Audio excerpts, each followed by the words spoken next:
Hello everyone, आप सभी का स्वागत है। आज हम इस टॉप की कटिंग और स्टिचिंग सीखेंगे। पहले हम एक बड़े पेपर जिसको कि हमने 4 A4 शीट्स को जोड़ करके बनाया है, उसके ऊपर आपको पैटर्न बनाकर दिखाएंगे ताकि आपको आसानी से सब कुछ समझ में आ जाए। सबसे पहले हम शोल्डर लाइन खींच रहे हैं।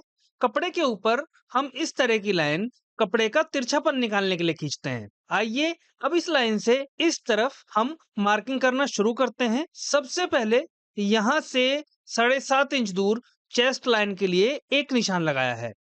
तो वहीं यहाँ से 20 इंच दूर एक और निशान टॉप की लंबाई या कह लीजिए हिप लाइन के लिए लगा लेना है। इतना करने के बाद इन दोनों निशानों के सामने इस तरह भी एक एक निशान यहाँ भी लगा लेना है। और ऐसा हमने इसलिए किया है ताकि इनसे होते हुए आगे जो हम लाइंस ड्रॉ करेंगे वो सीधी रहें। आइए अब आगे की मार्किंग के लिए पहले तो इन दोनों पॉइंट्स को मिला करके चेस्ट लाइन बना लेते हैं और फिर इसके बाद इन दोनों पॉइंट्स को मिलाने पर हिप लाइन तैयार हो जाएगी। इस तरह से हमने शोल्डर लाइन, चेस्ट लाइन और हिप लाइन तैयार कर ली है। अब अगर आपने हमारी और भी वीडियोस देखी हैं तो आपने ध्यान दिया होगा कि हम इसी तरह किसी भी कपड़े को 3 भागों में बांटते हैं और मार्किंग कर लेते हैं।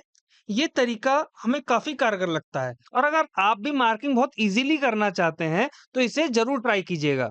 आइए अब आगे बढ़ते हैं और उससे पहले एक और पॉइंट और समझ लीजिए कि हम आगे की मार्किंग करते समय ये जो लाइन है इसे सेंटर लाइन या फिर सेंटर पॉइंट कह करके बुलाएंगे। पहला निशान चेस्ट लाइन पर सेंटर पॉइंट से 2 इंच दूर और हिप लाइन पर भी इतनी ही दूरी देते हुए एक निशान यहाँ भी लगा लिया है। आइए अब इन दोनों ही पॉइंट्स को मिलाते हुए इस तरह की एक लाइन खींच लेते हैं और लगे हाथ इस लाइन को चेस्ट लाइन से आगे बढ़ाते हुए शोल्डर लाइन तक भी मिला लेना है। अब आप सोच रहे होंगे कि हमने ऐसा क्यों किया है, तो समझ लीजिए कि इतने हिस्से का प्रयोग हम टॉप में इस तरह के काज बटन लगाने के लिए करने वाले हैं। अब आगे की मार्किंग हम इस लाइन को ही सेंटर लाइन मान करके करने जा रहे हैं।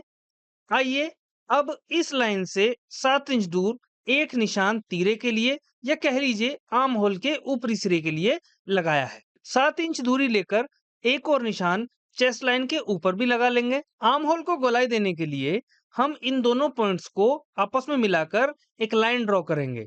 लेकिन आर्म होल को गोलाई देने से पहले आइए चेस्ट साइज 40 के लिए यहाँ से 40 का 1/4 यानी कि 10 इंच दूर एक निशान लगा लेते हैं। और हमने 10 इंच इसलिए लिया है क्योंकि हम जो कटिंग करेंगे वो 4 लेयर्स में होगी। इतना करने के बाद इस पॉइंट से 1 इंच अंदर एक निशान यहाँ भी लगाएंगे और इससे होते हुए शोल्डर लाइन तक इस तरह की एक लाइन हम लोगों ने खींच लेनी है। अब गले की चौड़ाई के लिए शोल्डर लाइन पर 3 इंच दूर जबकि गहराई के लिए 7.5 इंच दूर निशान लगाया है। अब अगर आप गले की गहराई या चौड़ाई कम या ज्यादा करना चाहते हैं तो आप अपने अनुसार कर लीजिएगा। हमने एक स्टैंडर्ड साइज बना करके आपको दिखा दिया है। गले की चौड़ाई और गहराई वाले दोनों पॉइंट्स को इस तरह से एक लाइन खींच करके मिला लेंगे। इसके बाद काज और बटन वाले हिस्से में हिप लाइन और शोल्डर लाइन पर 1.5 इंच दूर निशान लगाकर इस तरह से लाइन खींचकर आपस में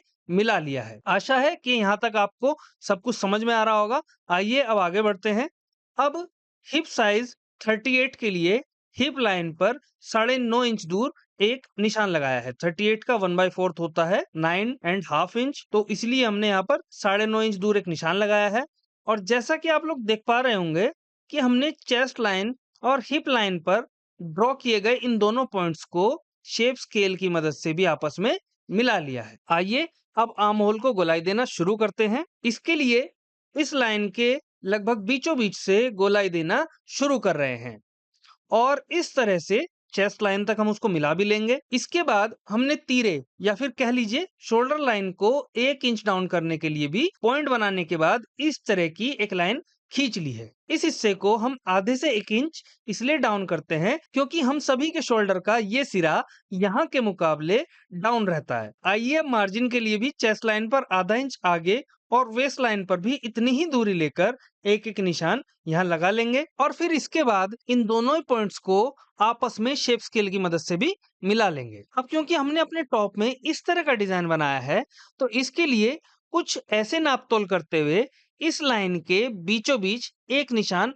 हम लोगों ने लगाया है जो कि एक साइड से 5 इंच बैठ रहा है। इसके बाद इतनी ही दूरी लेकर चेस्ट लाइन पर भी हम लोगों ने एक निशान लगा लिया है और इन दोनों ही पॉइंट्स को एक सीधी लाइन खींचकर आपस में मिला लेंगे। यहाँ हमने 3 इंच दूर एक निशान लगाया है, जबकि इस तरफ 2.5 इंच की दूरी ली है। अब हमने यहाँ पर 1 इंच बढ़ते हुए निशान लगाया है और वहां तक इस लाइन को भी आगे बढ़ा लिया है। इसके बाद जो ये दोनों पॉइंट्स ड्रॉ किए थे, इन दोनों को ही मिडिल पॉइंट से मिलाकर 2 लाइन हम लोगों ने खींच ली है। अब एक चीज जो हम रिकॉर्ड करना भूल गए थे वो ये है कि अभी तक हमने ये वाली लाइन काज बटन से पहले ही रोक दी थी, लेकिन बाद में ये डिसाइड हुआ कि इस लाइन को हम यहाँ एंड तक लेकर के जाएंगे, जिससे कि हमें इस तरह का डिजाइन मिल जाएगा। और आप देख सकते हैं कि हमने ये जो लाइन खींची है इससे थोड़ा सा नीचे एक और लाइन खींच ली है। अब आप सोच रहे होंगे कि अगर हम ये वाली लाइन ड्रॉ ना करते और इसी लाइन के सहारे कटिंग कर लेते तो क्या होता। देखिए, अगर हम इस लाइन को यहाँ तक ही रखकर कटिंग करते तो कोई खास फर्क पड़ने वाला था नहीं। बस होता क्या कि एक तो इसकी थोड़ी सी लंबाई कम हो जाती और दूसरा यहाँ से डिजाइन पॉइंटेड ना रह करके सपाट हो जाता है। अब जैसा कि आप देख रहे हैं कि हमने मार्किंग के साथ साथ पैटर्न के ऊपर मेजरमेंट भी लिखा है। आइए एक बार और सभी मेजरमेंट्स को देख लेते हैं ताकि आपको किसी प्रकार का कोई डाउट ना रहे। चेस्ट लाइन हमने शोल्डर लाइन से 7.5 इंच की दूरी पर बनाई है, जबकि हिप लाइन और शोल्डर लाइन के बीच की दूरी हमने 20 इंच रखी है। तीरे की लंबाई 7 इंच रखी गई है। तो वहीं आर्म होल के लिए भी चेस्ट लाइन पर 7 इंच दूर निशान लगाया गया है, जबकि उससे 1 इंच अंदर एक तिरछी लाइन इस तरह से हमने ड्रॉ की है। 6 इंच गले की चौड़ाई के लिए एक साइड 3 इंच की दूरी पर निशान लगाया है। तो वहीं गले की तिरछी लंबाई 8 इंच नापी गई है। चेस्ट साइज 40 के लिए 10 इंच नापा है। हिप साइज 38 के लिए 9.5 इंच पर निशान लगाया है। ये वाला पॉइंट बनाने के लिए 5 इंच की दूरी ली है। इसके बाद 1 इंच ये नीचे की तरफ बढ़ाया है, क्योंकि हमें, जैसा कि हमने पहले बताया, हमें टॉप की लंबाई बढ़ानी थी। 3 इंच दूर ये वाला पॉइंट, ये पॉइंट 2 इंच दूर, जबकि इस तरफ का पॉइंट 2.5 इंच दूर बनाया गया है। आधा इंच का मार्जिन इस तरफ लिया गया है। 1.5 इंच का ये गैप काज बटन लगाने के लिए हमने छोड़ दिया था। तो वहीं इन दोनों लाइंस के बीच में हमने 1 इंच का फर्क रखा था, जिसको कि हमने गलती से आधा इंच लिख दिया था। तो आप इसको 1 इंच मान करके चलिएगा। इस तरह से मेजरमेंट को भी हमने रिवाइज कर लिया है। आइए अब जो एक्स्ट्रा पेपर है उसकी कटिंग करके पैटर्न की शेप तैयार करते हैं। और एक चीज जो रिवाइज करते समय छूट गई थी वो ये है कि हमने तीरे को भी 1 इंच डाउन किया है। इसके बाद बाकी पेपर को हटा रहे हैं और जब तक हम ऐसा कर रहे हैं आप चैनल को सब्सक्राइब भी कर लीजिए, ताकि इसी तरह के शानदार डिजाइन्स की वीडियो देखकर आप अपनी स्किल्स को और निखार सकें। आप देख सकते हैं कि हमने पैटर्न तैयार कर लिया है। आइए अब इसकी मदद से कपड़े की कटिंग शुरू करते हैं। हमने यहाँ कपड़े को 2 लेयर्स में रखा है। इससे फायदा ये होगा कि सामने की परत की ये दोनों साइड्स एक ही बार में हमें मिल जाएंगी। अब पैटर्न को कपड़े पर रख लिया है और फिर पैटर्न के सहारे कपड़े पर मार्किंग करना शुरू कर रहे हैं। सबसे पहले हम आर्म होल के साइड में निशान लगा रहे हैं। इसके बाद हमने तीरे के लिए मार्क किया है और अब जैसा कि आप देख ही पा रहे होंगे कि हमने गले के लिए भी निशान लगा लिया है। इसके बाद बचे हुए हिस्से पर भी हम इस तरह से मार्किंग कर लेंगे। आपने ये भी ध्यान दिया होगा कि जो काज बटन वाला हिस्सा है इसके दोनों तरफ इस तरह से हमने मार्किंग को बढ़ाया है। तो ऐसा हमने इसलिए किया है क्योंकि हमें इस तरह से एक लाइन ड्रॉ करके इस हिस्से को अलग से दिखाना था, ताकि पिछले हिस्से की मार्किंग करते समय हम इसको कपड़े से आगे बढ़ा करके रख सकें। ये बात आपको आगे और अच्छे से क्लियर हो जाएगी। तो आप देख सकते हैं कि इस तरह से हमने कपड़े पर पैटर्न से मार्किंग पूरी कर ली है। आइए अब यहाँ से भी एक्स्ट्रा कपड़े को हम लोग हटा लेते हैं और कुछ इस तरह हमने फ्रंट पार्ट की दोनों साइड्स के लिए कपड़े की कटिंग पूरी कर ली है। अब बारी है बैक साइड की कटिंग करने की। इसके लिए हमने कपड़े को बीच से फोल्ड करके कुछ इस तरह से डबल लेयर में रख लिया है। ऐसा इसलिए क्योंकि इस तरह से सामने वाले हिस्से का केवल एक पीस रखकर कटिंग करने से ही हमारा पिछला हिस्सा पूरा का पूरा तैयार हो जाएगा। अब कटिंग शुरू करने से पहले आप इस पॉइंट को ध्यान से समझिएगा कि जब हम ऐसे टॉप या ब्लाउज बनाते हैं जहां पर ऐसे काज बटन का यूज हुआ होता है, ऐसे मामलों में अगली लेयर से पिछली लेयर की कटिंग करते समय जो काज बटन वाला हिस्सा होता है, यानी कि लाइन से इधर वाला हिस्सा, इसको आगे की तरफ बढ़ा कर रखा जाता है, क्योंकि पिछले हिस्से में काज बटन का यूज तो होता नहीं।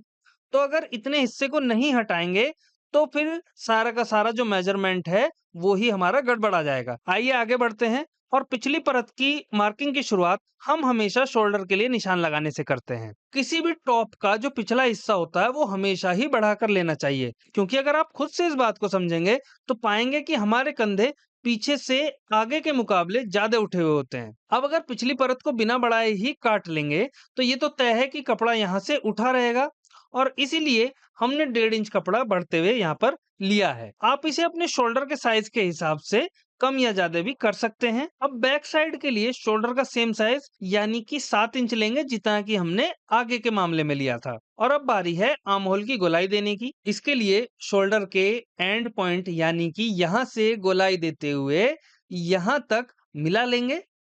अगले आर्म होल की इस गोलाई और पिछले आर्म होल की इस गोलाई के बीच में जो दूरी होनी चाहिए वो आमतौर पर आधे से 1 इंच के बीच में रखी जाती है। और आप देख पा रहे होंगे कि हमने पिछला आर्म होल अगले के मुकाबले बढ़ता हुआ लिया है। कारण इसका भी वही है जो शोल्डर को बढ़ा करके लेने का है। इसके बाद अगर आप तैयार टॉप को देखेंगे तो पाएंगे कि हमने जहां एक तरफ आगे वाला हिस्सा इस तरह से पॉइंटेड बनाया था, तो वहीं पिछला हिस्सा एकदम सीधा रखा है, यानी कि हमने पीछे किसी तरह का कोई डिजाइन नहीं बनाया है।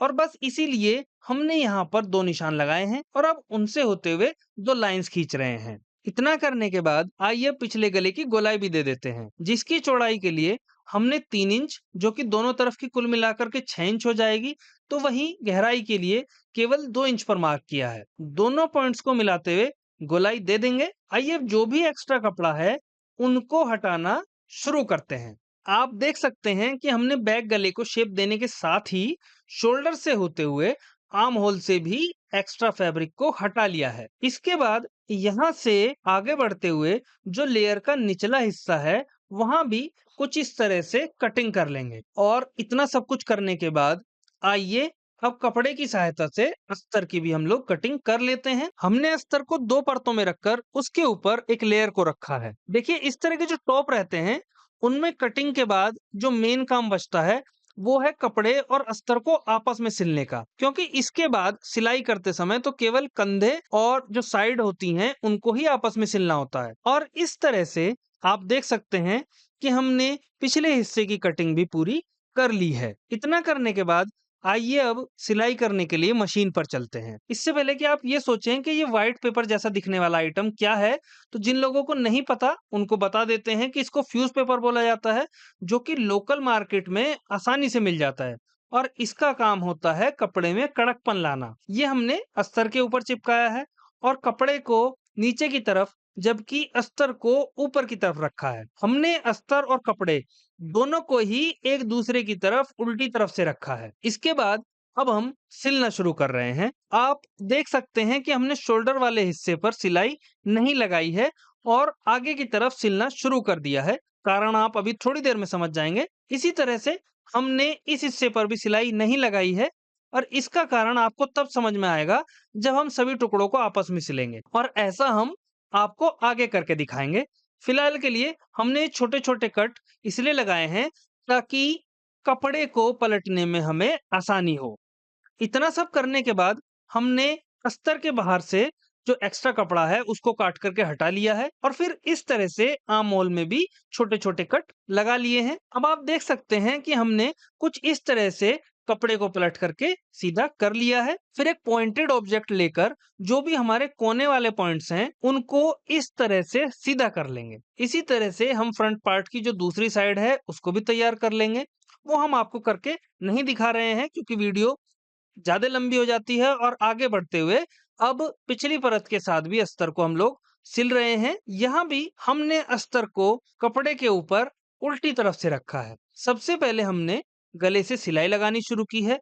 सिलाई लगाने के बाद जो एक्स्ट्रा कपड़ा है उसको हटा लिया है और अब छोटे छोटे कट लगा रहे हैं। अब जैसा कि आप देख पा रहे होंगे कि जो बॉटम वाला हिस्सा है वहां भी हम सिलाई लगा रहे हैं।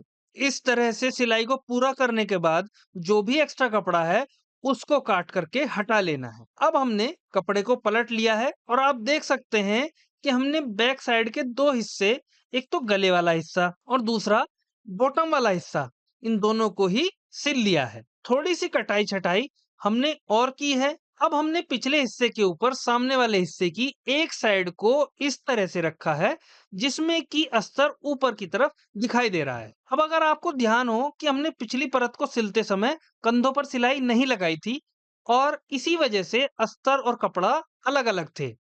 तो बस पहले जो अगली परत है उसको पिछली परत के अस्तर के साथ सिल रहे हैं, फिर इस तरह से कपड़े के साथ सिल लेंगे। आशा है कि ये पॉइंट आपको समझ में आया होगा। कुछ इसी तरह से हम दूसरा कंधा भी जोड़ लेंगे, जो कि जोड़े जाने के बाद कुछ इस तरह का हमें दिखाई देगा। अब आखिरी काम और बच गया है और वो ये है कि अब हम इस टॉप को साइड से सिलना शुरू कर रहे हैं और इसको हम किस तरह से सिलने जा रहे हैं उस पर आपको थोड़ा सा ध्यान देना होगा। आप देख सकते हैं कि हमने कपड़े और अस्तर को कुछ इस तरह से पलटा है जिसके ऊपर अब हम सिलाई लगा करके आपको दिखाने जा रहे हैं। आप देख सकते हैं कि हमने इस तरह से एक साइड सिल करके तैयार कर ली है। कुछ इसी तरह हम दूसरी साइड भी सिल लेंगे, उसके ऊपर भी हम लोग सिलाई लगा लेंगे और इसी के साथ हमारा टॉप पहने जाने के लिए एकदम तैयार हो जाएगा। हमारी ये वीडियो यहीं समाप्त होती है। यहाँ तक बने रहने के लिए आपका बहुत बहुत धन्यवाद।